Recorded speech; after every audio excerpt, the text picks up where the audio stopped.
Assalamualaikum warahmatullahi wabarakatuh.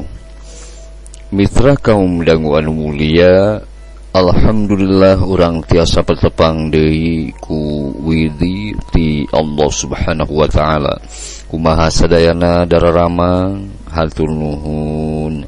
Mugi bae urang sadayana sapapaosna aya dina kasehatan lahir sinareng batin sarta aya dina karidhoan Allah Subhanahu wa taala. Amin.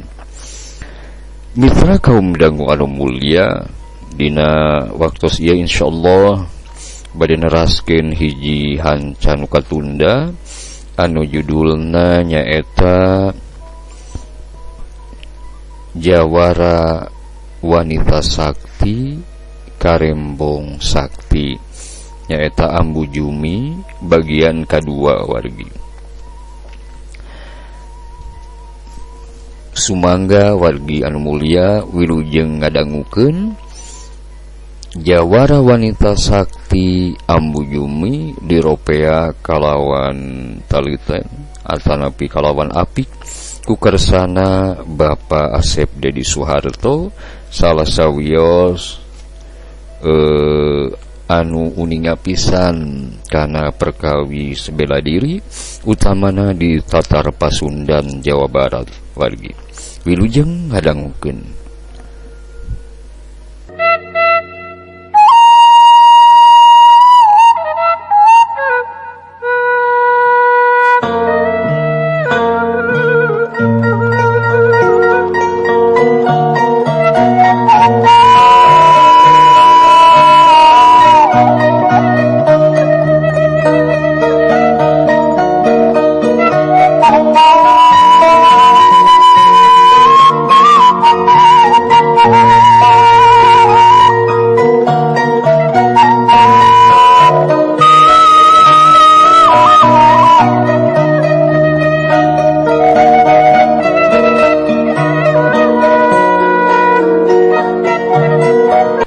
Wargi anu mulia, lalampahan Ambu Jumi nepungan kiyantra dina waktu peuting ngahasilkeun kamupakatan yen nyaeta anakna kiyantra anulah Nyi Tarsia saknya nama nyaeta anak pribadi ti Ambu Jumi. Mangga urang simpen wang tunda heula lalampahana Ambu Jumi dina waktu peuting harita rek balik deui ka imahna di lolohan wargi. Kocap kacarios ngabelecet Nyi Tarsiah ti lembur hujung nyaeta ti imahna Ki Jantra Katut Maijah. Teu aya sanes cenah. Sabab manehna menang hiji tenggelan batin nu kacida hebatna. Tenggelan batin sasatna salaki nu anyar keneh memang kawin jeung manehanana. Saminggu 2 minggu geus ngarolos ninggalkeun manehna nyaeta nu ngaranna si Jakalara. Atuh Nyi Tarsiah teh kacida sedihna. Lain pedah sedih leungiteun nu jadi salaki nu sasatna dipaksa ku Andi supaya ngadaheup jeung Nyi Tarsiah. Tapi pang-pang nama ngarepkeun karna sote nyaeta lantaran ngingetkeun nu keur dikandungna wargi. Di mana orok ngagebrol aya nu ngabaeukeun ku bapana pribadi. Atuh dina pagagedeana budak teh moal tatanya nu jadi bapa da puguh salilana katungguan. Tapi ayeuna bet kitu buktina nu pikeun Nyi Tarsiah mah kalahkah matak nambahan kapeurih sarta kasedih lantaran ayeuna mah tetela Jakalara teh peta lakuna teu beda tibang bara. Manehna diseuseup keur sumedengna seger ngandung madu mamanis, geus layu mah diculkeun bete beda ti mikeun luntah kajarian atawa katong sampah Kang Ade. Ngan untungna teh manehna ayeuna geus kasaksi ku tatangga yen boga anak teh puguh bapana. Indung bapa ditalian ku usikum atawa ku akan nikah moal sieun disangka boga anak teu puguh da aya nu ngayugana. Tapi sanajan kitu keukeuh we hartena Nyi Tarsiah mah sedih, perih lir digerih jajantung, lir nu didudutan, kabina-bina kanyeriana kudu jadi salaki, satadina mah diharepkeun sorte sanajan bener ka manehna teu misuka, atuh nyaah-nyaah kanu keur dikandungna cenah, daek nungguan nepi ka brolna jabang bayi gumelar ka alam dunya. Ku kituna Nyi Tarsiah teh ceuk paribasana geus taya halodo panyadapan deui wargi. Berang peuting gawenangan sumegruk ceurik jeung ceurikan nasib dirina asana teh ku kacida teuing, sok padahal ieu teh sanyatana mah lain kahayangna sorangan ieu, tapi samata-mata keuna ku pamaksa nu jadi bapana nyaeta Ki Jantra dina waktu keur jadi anak buahna si Jakalara. Tah eta pamustunganna kalawan teu kanyahoan ku indung bapana jeung ku usi imahna. Karelos Nyi Tarsiah ngalolos ti imahna, atuh lain deui bungbengna Ki Jantra bari dibantuan ku batur-baturna maluluh kaditu kadieu ngalereng ngidul wetan ngulon, teu sirikna kabeh disungsi, tapi luput anakna nyata Nyi Tarsiah teu kapanggih bae, malah teu kasusud tapak-tapakna acan wargi. Wargi anu mulia, kacaturkeun Nyi Tarsiah indit sosoranganan dina mangsa peuting jemplang-jempling wargi. Harita teh manehna kakarang liwatan lembur batu gede. Sasatna maneh bingung ka mana nu rek dituju. Ka Cipancar nepungan nu dianggap lanceukna nyaeta Andi asa arera, rek ka Ciaro nyaeta ka pamajikanna Ki Jantra bapa kukutna, sasatna era da indung tere wargi. Bingung manehna leumpang dina jalan satapak, mapai jalan teu puguh nyorangna jeung inditna ka beulah mana wargi. Di satengahing marga kabeneran harita teh balad-balad yang Husein tileles nyaeta Ki Jalal, Ki Badra badega-badegana kalawan dibarengan ku guruna nyaeta Pajagra. Harita oge manehna geus deukeut ka Nyi Tarsiah. Ti kajauhan keneh Ki Jalal ngaharewos ka Ki Badra, "Kak, itu asa awe nu bari teu liheureuyan basa kawinan si Andi teh ya, basa bareto tuh awe itu sabudakna teh Ki Jantra teh anu kapala begal anu geus ngomplot jeung si Jakalara. Kabeneran euy."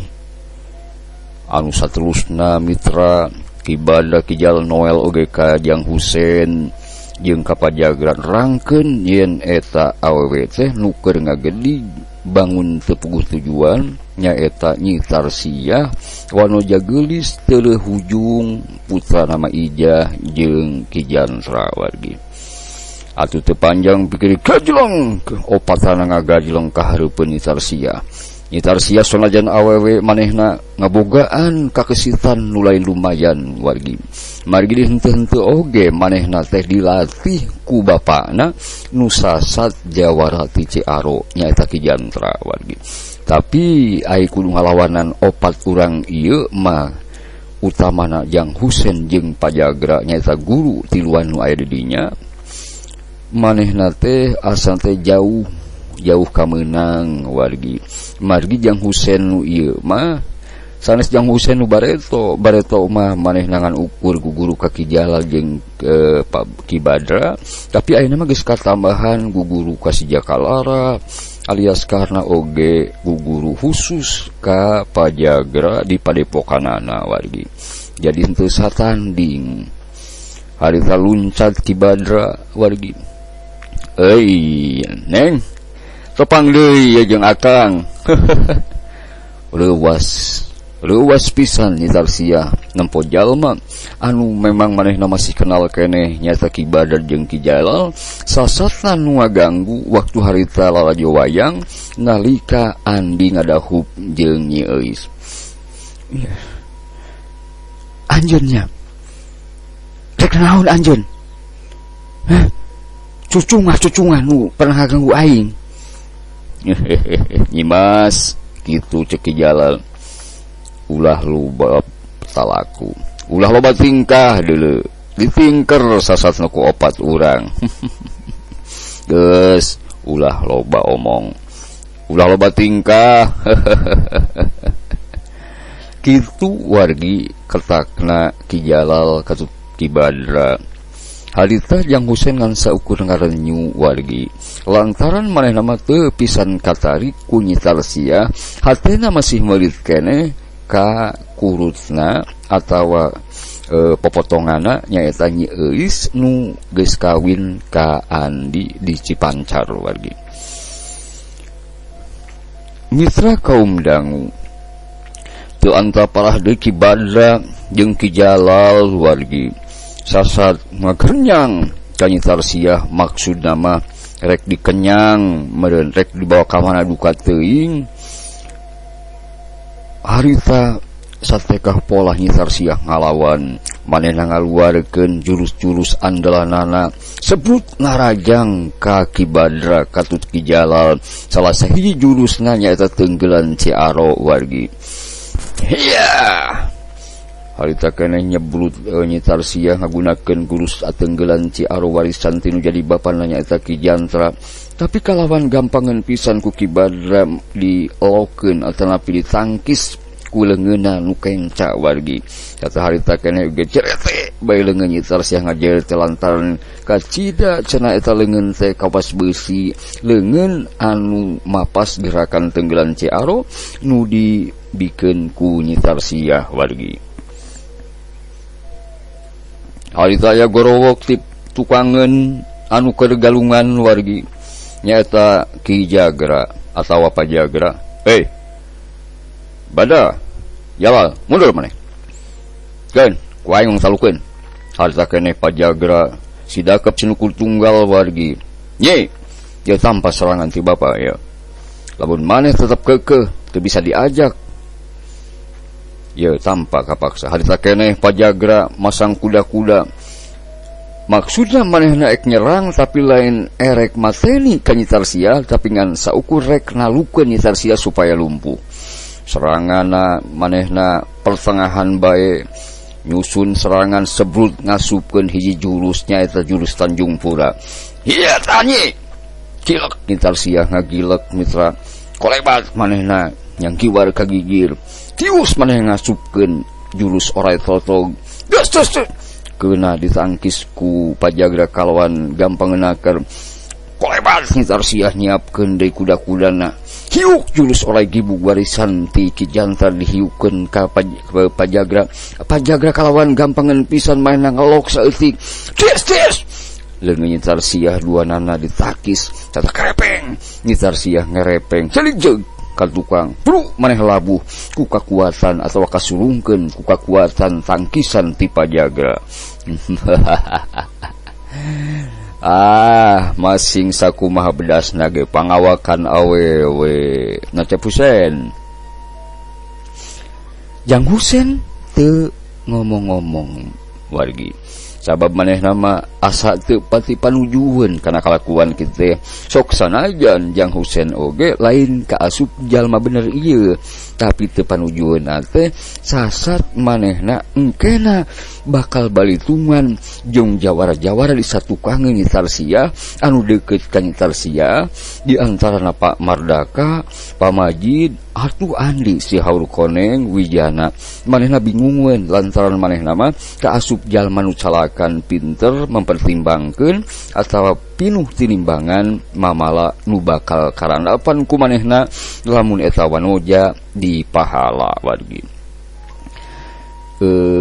Pajagra saudat sawe Pajagra jeung naon perluna Pajagra punten ka guru sorangan tapi naon perluna ngakaya ieu Wanoja. Tujuan urang mah tujuanna ge nya eta coba nyoba ayeuna rek ngagabung jeung si Jakara sabab urang boga rencana.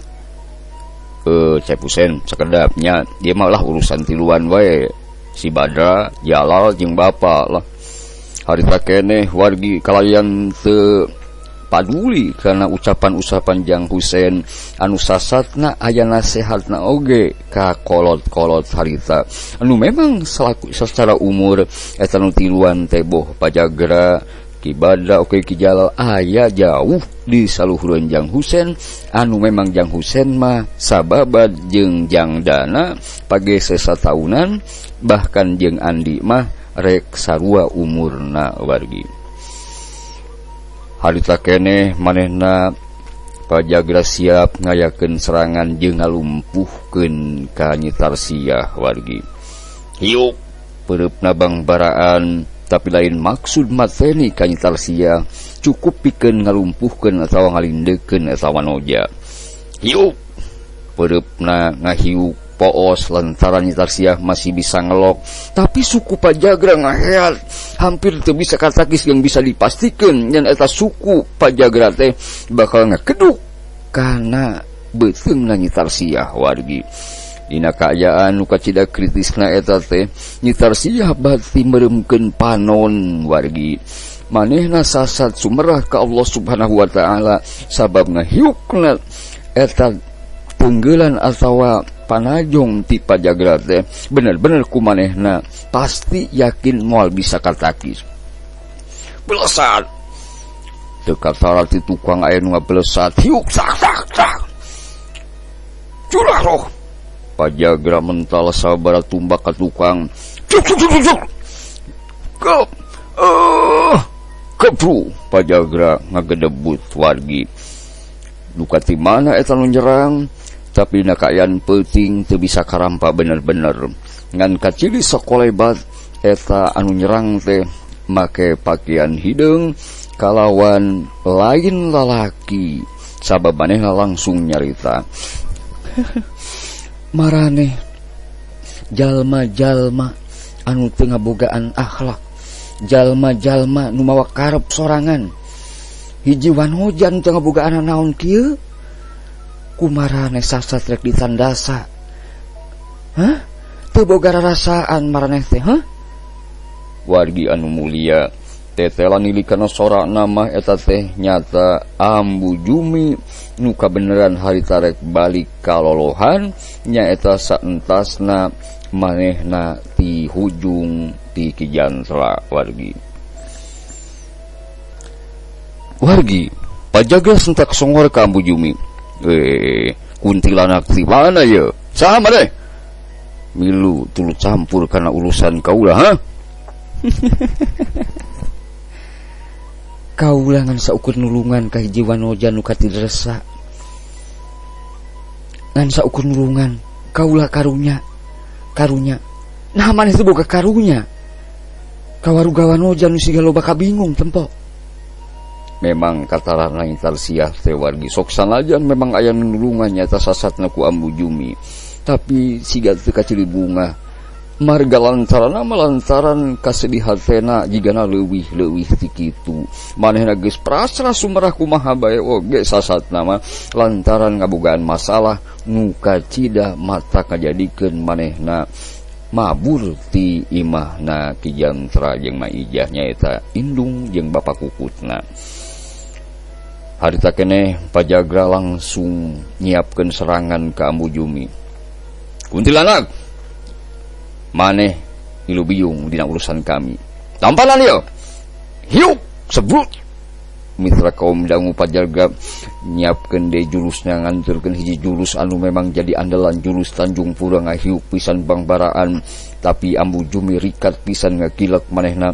Rikatna Ambu Jumi ngabilekeun beungeutna emang kacida hebatna. Lantaran itu saeutik ngadatangkeun kauntungan pikeun dirina sabab leungeun Pajagra ranggah duanana nu katuhu nu kenca di ngawangun gerakan siga cula badak nu memang manehna oge dileler ku jakalara wargi. Teu saeutik ngadatangkeun kauntungan balieurna Ambu Jumi bisa nyingkahan bahaya nu leuwih parna. Da mun teu kitu mah pasti leungeun kencana pajagra nu diwangun ku cula badak teh geus tangtu bakal ngacedak kana beungeutna Ambu Jumi. Tapi nyatana ayeuna ngan ukur bisa keuna kana tak-takna, tapi ieu oge ari mamalana mah teu kurang-kurang badan Ambu Jumi nepi ka ngarempeyek teu beda tinu diteundeutkeun wargi. Tapi ngaran-ngaran jawara wanita nu digembleng ku sasatna warisan ti Aki Musani keneh nyaeta ku indungna pribadi terus mi anu teu suwung tina pangaweruh, teu suda tina pangabisa ilmu-ilmu anu diturunkeun ku indungna. Manehna boga tarekah pikeun nyalametkeun diri. Sok sanajan Ambu Jumi teh ngan sakadar pangawakan jawara awewe, tapi manehna hiji jawara memang nu pilih tanding. Teu burung we manehna bisa nyingkahan gempuran lawan nu sakumaha hebatna oge, komo tarap-tarap ti pajagra mah masih kaitung handapeun jawara tulen wargi. Wargi anu mulia harita oge dina dekna liba kana taneuh langsung Ambu Jumi ngawangun hiji gerakan anu jadi andalanna manehana, gerakan emok cabok ngabarengan nyebrutna peureup katuhu nu teu salah deui ngajebrod kana beuteung pajagra. Nu teu merapna pajagra lain deui ngaranjugna tina ku teu ngabogaan pangira saeutik oge yen Ambu Jumi aya keneh hojahna dina kaayaan kritis. Bari jeung mamalan teh teu kurang-kurang manehna harita nu sabek-bekeun derek neunggel ku tenggelan leungeun katuhuna kapaksa gagal deui lantaran badanna jadinya jaregjeg nyanggeyeng serta mundur aya sababaraha lengkahna jababari jeung ngarasa rada eungap nu lain lumayan. Malah leuwih ti kitu hojahna Ambu Jumi wargi nu harita daek-daek ku pajagra kapaksa kudu karandapan mamalana. Sabot pajagra kuda-kudana pangjengjar ngajeregjeg ka tukang mundur. Sakilat naker Ambu Jumi ngajorelat bari nyamberkeun dampal sukuna nu katuhu tuk ngahakan gadona pajagra. Pajagra ngolea bari sorna les-lesan blak manehna nangkarak bengkang teu tahan nyangga hiji wesen jawara awewe ku gerakan emok cabok nu memang dina kahebatanna langka tandingna wargi. Sok sanajan eta ngaran jurus mung saukur emok cabok Kang Ade. Wargi anu mulia, ningal pajagra bisa diragragkeun kalawan gampang ku eta awewe nu disangka awewe jore-jore. Atuh Ki Badra, Ki Jalal, pajagra harita geus lungah ringeh rek lumpat. Harita ngiceupan Kajang Husein nu satuluyna mah berebet wae lalumpatan balik deui ka urut manehna daratang tadi. Sedengkeun Jang Husein mah teu pati tarik teuing lumpatna ge lantaran manehna mah rumasa teu nyieun masalah ngan saukur merena sehat ka batur-baturna nu memang gararjul wargi. Wargi anu mulia harita kene Ambu Jumi nyamperkeun ka Nyi Tarsiah. Anu sabenerna mah wargi Nyi Tarsiah teh nyaeta nu dititipkeun teh budak na pituin ka Ki Jantra sababaraha belas taun ka tukang wargi. Nyaeta disimpen dina golodog Ki Jantra waktu manehna rek bumen-bumen di lolohan sabab manehna ngarasa teu bisa ngurus orok Nyi Tarsiah. Tapi can nyahoeun wargi harita Ambu Jumi nyamperkeun ka Nyi Tarsiah. Kumaha Nyai? Teu naon? Ma, hatur nuhun kana pitulung emak pamita aya emak mah bisa kumaha teuing abdi katidarsana ku jalma-jalma bargejul. Syukur atuh Nyai. Ek tuluy ka mana Nyai teh? Ambu Jumi nanyana bangun deudeuh nah geuning aya karetegnya nyaeta nyaah anu teu lila sebenarnya mah teu acan sababaraha jam manehna manggihan Nyi Tarsiah teh, tapi meureun kasurung ku Duriat hartina masih keneh budakna sok sanajan can kenal tawa ngenalkeun tetela kanyaah nama geus manteng ka Nyi Tarsiah. Abdi teh nuju aya kaditu ka dieu bae teu puguh jugjugeun emak. Nyai teu puguh jugjugeun kumaha anjeun? Teu puguh jugjugeun mak, nuturkeun indung suku wae sasatna teh abdi teh mak. Nuhun mak, tos wantun merhatoskeun ka abdi na kaayaan ka tidak resaki. Ya nyai, nya urang mana maneh teh nyai? Atuh barabat wargi Nyi Tarsiah teh ngadadarkeun yen manehna teh aslina ti Lembur Hujung, sarta terus kumanehna dijelaskeun yen manehna teh nyaeta anak ti Aki Jantra jeung garwana nu katilu nyaeta Maijah ti Lembur Hujung wargi.